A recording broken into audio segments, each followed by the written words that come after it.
Hi everyone, congratulations to everybody who got selected till Tier 3 और अब Tier 4 का exam देने वाले हैं। तो हम आप लोगों के साथ कुछ चीजें शेयर करना चाहते हैं। हम नहीं चाहते आप लोग भी वो गलतियां करें जो हमने की। और जैसे कि आप लोगों को पता है Tier 4 जस्ट एक क्वालिफाइंग नेचर का है, तो आपको इसमें मैक्सिमम स्कोर नहीं करना, आपको बचना है कि कम से कम मिस्टेक्स करें और you are good to go. तो चलिए डायरेक्टली बात करते हैं Tier 4 के बारे में कि क्या पेपर आता है और आपको क्या क्या करना है उसमें। तो Tier 4 में दो एग्जाम्स होते हैं, एक होता है डेस्ट और एक होता है सीपीटी। डेस्ट की लिस्ट अलग आई होगी, आपने देखा ही होगा, कुछ बच्चों का मार्क्स सिर्फ डेस्ट के लिए ही आया हुआ है, उनको सिर्फ टाइपिंग का टेस्ट देना है। दूसरा है सीपीटी। सीपीटी में दो चीजें होती हैं, एक होता है आपका एक्सेल शीट जो आपको बनानी होती है, एक होती है आपकी पीपीटी। तो टोटली आपके पास तीन चीजें हैं। लिस्ट 3 के लिए क्वालिफाई किया है उन्होंने, तो वो दोनों के लिए एलिजिबल है। जो सीपीटी है वो कुछ पोस्ट के लिए वैलिड है और डेस्ट है जो कुछ पोस्ट के लिए वैलिड है। बट मैं आप लोगों को सजेस्ट करूंगा कि आप ऐसा ना करें कि आप ना दें, आप सब दें, क्योंकि आपको नहीं पता कि आप किस पोस्ट के लिए सिलेक्ट होने वाले हो। कोई भी एग्जाम ना देने का चॉइस बनता ही नहीं है, तो आपको ये जानने की जरूरत भी नहीं है कि कौन सा किसके लिए वैलिड है, किसके लिए नहीं है। बट जनरली ये जो डेस्ट होता है वो टैक्स असिस्टेंट के लिए होता है, और बाकी जो असिस्टेंट पोस्ट होती है, जो रेलवे मिनिस्ट्री में असिस्टेंट पोस्ट होती है, उनके लिए सीपीटी भी वैलिड होता है। तो सबसे पहले डायरेक्टली बात शुरू करते हैं डेस्ट से। डेस्ट हमारा टाइपिंग टेस्ट होता है, उसमें आपको 15 मिनट्स मिलेंगे, ऑलमोस्ट 2000 जो की डिप्रेशन या फिर वर्ड्स का आपको एक पैराग्राफ मिलेगा और आपको उसको टाइप करना है अपनी स्क्रीन पे। पहले क्या होता था, पहले आपको एक शीट मिलती थी, आपको वो शीट देखनी होती थी और शीट देख के फिर आपको टाइप करना होता था। बट अभी क्या है कि 2017 में ऐसा था, 2018 में पैटर्न चेंज हो गया। अब स्क्रीन पे ही आपको आपका कंटेंट आएगा और आपको नीचे वो टाइप करना है। तो आप इसकी प्रैक्टिस किसी भी साइट से कर सकते हैं, जो भी टाइपिंग साइट्स हैं। आपको कुछ अलग से करने की जरूरत नहीं है, बस आपको ये देखना है कि उतना मटेरियल टाइप करना है जितना 2000 की डिप्रेशन में होता है। तो इसके लिए सबसे बेस्ट तरीका तो आपको पता लग ही गया कि आप ऑनलाइन चेक कर सकते हो साइट्स पे। तो अभी स्पीड की बात कर लेते हैं। आपको ऑलमोस्ट 27 to 28 वर्ड पर मिनट की स्पीड मेंटेन करके रखनी है। अगर आप बिल्कुल ध्यान से एग्जाम करेंगे और बिल्कुल भी गलतियों पे पूरा ध्यान रखेंगे तो आपका एग्जाम इजीली हो सकता है। अगर आप अपनी टाइपिंग स्पीड, जैसे कि बताया कि अगर 25 से अबव रखते हैं और केयरफुली करते हैं तो आपको बिल्कुल भी कोई दिक्कत नहीं होने वाली है। सबसे ज्यादा दिक्कत होती है जब आप लोग पैनिक कर जाते हैं। हर कोई चाहता है कि स्पीड से टाइप करे, तो पूरे सेंटर में जो आपकी क्लासरूम होती है उसमें काफी आवाज आनी स्टार्ट हो जाती है कीबोर्ड की, जिसके कारण एक पैनिक सा क्रिएट हो जाता है, जिसके कारण फोकस लूज हो जाता है। वही एक ओनली रीजन है जिसके कारण आप गलतियां कर सकते हैं। तो अब गलतियों की बात करते हैं। गलतियां 5% अलाउड है जनरल कैटेगरी को और बाकी कैटेगरीज को 7% अलाउड है, बट ये बचाई जा सकती हैं। क्योंकि अगर आप अच्छे से टाइप करेंगे तो आप बिल्कुल आसानी से क्लियर कर सकते हैं। तो ज्यादा ध्यान मत दें और ज्यादा दिमाग मत लगाएं कि कौन से कितनी हाफ मिस्टेक होती है, फुल मिस्टेक्स होती है, वर्ड काउंट करें, क्योंकि इसका कोई मतलब नहीं। आपको 15 मिनट मिलेंगे, 15 मिनट में आपको एज करेक्ट एज टाइप करना है। और ये सब आप कैसे कर सकते हो, जब आप प्रैक्टिस कर रहे हो टाइपिंग की, तब आपको मेक श्योर करना है कि आप एक भी मिस्टेक ना करें। अगर आप ये करते हैं तो इसको आपको बिल्कुल भी कोई टेंशन लेने की जरूरत नहीं है। ठीक है, अब टाइप करने के बाद आपको 4-5 सेंटेंसेस देखने हैं, उनको प्रूफ रीड करना और फिर से चेक करने कि उसमें मेरी कोई गलती तो नहीं हुई। और हाँ, एसएससी में बैक स्पेस अलाउड होता है, so you make sure you use that feature और आप आराम से अपना रिवर्स जाके अपनी गलती करेक्ट कर सकते हो। आप अपने कर्सर को कहीं पे भी मूव कर सकते हो और वहां से आप उसको एडिट कर सकते हो, तो उसकी कोई टेंशन नहीं है। तो कोशिश करना थोड़ा टाइम पहले एग्जाम कंप्लीट करो, 2 या 3 मिनट या 4 मिनट पहले कोशिश करना कंप्लीट करने की।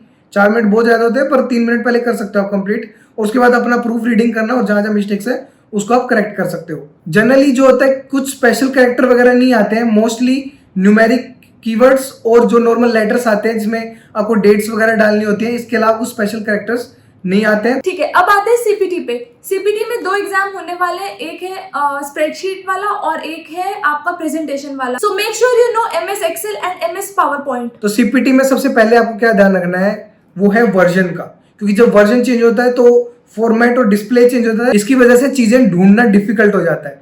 तो कोशिश करना कि 2007 वर्जन ही यूज करना एमएस ऑफिस का, जो कि मोस्ट प्रोबेबली आपको मिलेगा। और 2007 के साथ साथ आप 2010 पे प्रैक्टिस कर सकते हो, पर पूरे चांसेस है कि आपको 2007 वाला वर्जन ही मिले। तो पहले बात करते हैं पावर पॉइंट की। तो सबसे मेन इंपॉर्टेंट बात तो ये कि आपको इंस्ट्रक्शंस फॉलो करने, बहुत बार उसको पढ़ो और समझो कि इंस्ट्रक्शन में क्या लिखा है। इंस्ट्रक्शन फॉलो करना बिल्कुल इंपॉर्टेंट है, क्योंकि जब आप प्रिंट आउट निकलवाओगे, बहुत सारे लोगों का जो हमने फेस किया है, देखा है कि बहुत सारे लोगों का प्रिंट आउट ऐसे निकलता है कि आधी स्लाइड कहीं और आधी कहीं और।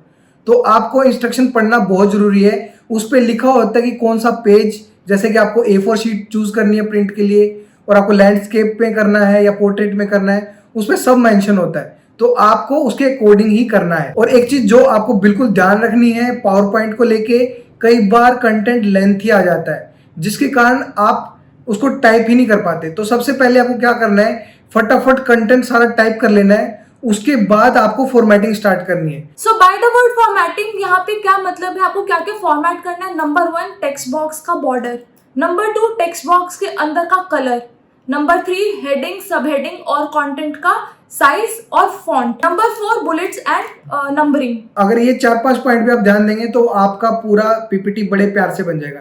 इसके अलावा ज्यादा कुछ आता नहीं है। हम साथ में आपको एक रिसोर्स भी प्रोवाइड कर रहे हैं, लिंक में आपको रिसोर्स मिल जाएगा। इसके अलावा आपको बाहर से कुछ भी करने की जरूरत नहीं है। जो भी उसमें प्रैक्टिस दी गई है वो अगर आप कंप्लीट कर लेंगे तो वो मोर देन सफिशिएंट होगा आपके लिए। अब बात करते हैं एक्सेल शीट के बारे में। एक्सेल शीट में जनरली आपको 4 या 5 रोज ही आती हैं जो आपको फिलअप करनी होती है। उसके बाद डेटा के बाद आपको फॉर्मूला लगाने होते हैं। बेसिक फॉर्मूला होते हैं जैसे कि ऐड करना, सबट्रैक्ट करना, absolute increase, absolute decrease, percentage, ये वाले फॉर्मूलाज होंगे। जो हम रिसोर्स प्रोवाइड करेंगे उसमें वो सब अवेलेबल है, तो आपको टेंशन लेने की जरूरत नहीं है। आपको ये सब देखना है। उसके बाद कई बार क्या होता है, टॉप पे आपको दिया होता है कि अलाइनमेंट क्या रहेगी, जैसे वर्ड्स की सेंटर रहेगी या फिर लेफ्ट अलाइनमेंट रहेगी, हेडिंग कैसे देनी है, और ये सब जो आपकी हेडिंग होगी वो बोल्ड होगी, ये सब चीजें। और जनरली क्या होता है, जब आप स्टेटमेंट पढ़ते हो तो आप फॉर्मूला गलत लगा देते हो। आपको फॉर्मूला क्या लगाना है वो पता लग जाएगा कि परसेंटेज निकालनी है, एवरेज निकालनी है, क्या करना है, पर उसमें ऐसी वर्डिंग दी जाती है जिस कारण कंफ्यूजन हो जाता है और कई बार प्लस माइनस में भी गड़बड़ी हो जाती है। तो वो भी आपको ध्यान देना है कि किसी वर्ड के आगे प्लस लगेगा या माइनस लगेगा। मेक श्योर आप जो रिजल्ट्स निकाल रहे हो फॉर्मूला यूज करके निकाल रहे हो, ना कि आप डायरेक्ट वैल्यू पुट कर रहे हो। आपको फॉर्मूला यूज करने जरूरी है और उसके मार्क्स कटते हैं if you are not using that formula. Table की फॉर्मेटिंग भी देखना एंड में कैसे बनेगी और उसका प्रिंट आउट भी देख लेना। इसके अलावा ज्यादा कुछ होता नहीं उसमें। और एक चीज मैं बता देता हूँ, कई बार आपसे गलतियां हो जाती हैं, बट जनरल कैटेगरी में आपको 200 में से 120 प्लस स्कोर करना है। अगर आपको क्वालिफाई करना है तो वो बहुत इजीली हो जाता है। तो अगर आप बेसिक भी दोनों चीजें बना के आओगे तब भी आप मोर देन 50 ईच में स्कोर कर लोगे, तो आपके इतने मार्क्स नहीं कटेंगे। तो ये बहुत इजी है क्वालिफाई करना, आपको बिल्कुल भी टेंशन लेने की जरूरत नहीं है। और जो भी रिसोर्स हमने अभी मेंशन किया था वो अगर आप रेफर करेंगे तो इट्स वेरी इजी। अगर आप लोग कंफ्यूज हैं कि आपको एक सिस्टमैटिक तरीके से पढ़ना है बट आपको कुछ एक ऑप्शन नहीं मिल रहा है, सो text book select is a very good option for you, because यहाँ पे आपको हर वीक के हिसाब से एक नया टाइम टेबल मिलेगा, कब कौन सी क्लास होने वाली है। ये लाइव क्लासेस होती हैं आपकी, जिसमें आप टीचर से डायरेक्ट इंटरेक्ट कर सकते हैं, क्विजेस दे सकते हैं, क्लास के टाइम पे आप अपना रिस्पॉन्स भी बता सकते हैं अगर आपको डाउट है तो। और at the end of the class आपको उसके पीडीएफ नोट्स भी मिल जाएंगे। और इसके साथ साथ आपको 1 मंथ का टेक्स्ट बुक का पास भी फ्री मिल जाता है, तो इसे आप अपने आप को वैल्यूएट भी कर पाएंगे। और अगर आप बहुत अच्छा परफॉर्म कर रहे हैं अपनी क्लासेस में तो you will be a part of selection camp, जिसमें आप अपने एजुकेटर के साथ 1-to-1 डायरेक्ट इंटरैक्ट भी कर सकते हैं। और आपको जो भी डिफिकल्टी आ रही है या फिर आपके कहाँ पे मार्क्स इंक्रीज हो सकते हैं उसके बारे में आप उनसे डायरेक्ट डिस्कस कर सकते हैं। And if you use our coupon code AA20 then you will get 20% discount also. इसके रिलेटेड जो भी लिंक्स हैं वो मैं डिस्क्रिप्शन बॉक्स में प्रोवाइड कर दूंगा, तो do check it out. I hope this helps you out. और कमेंट्स में अपने टायर 3 तक का स्कोर जरूर बताना कि आपका क्या स्कोर अभी तक रहा है, ताकि हम डिस्कस कर सके और भी इसके बारे में। एंड जैसा कि हम हर बार बोलते हैं, we want you to be a officer soon.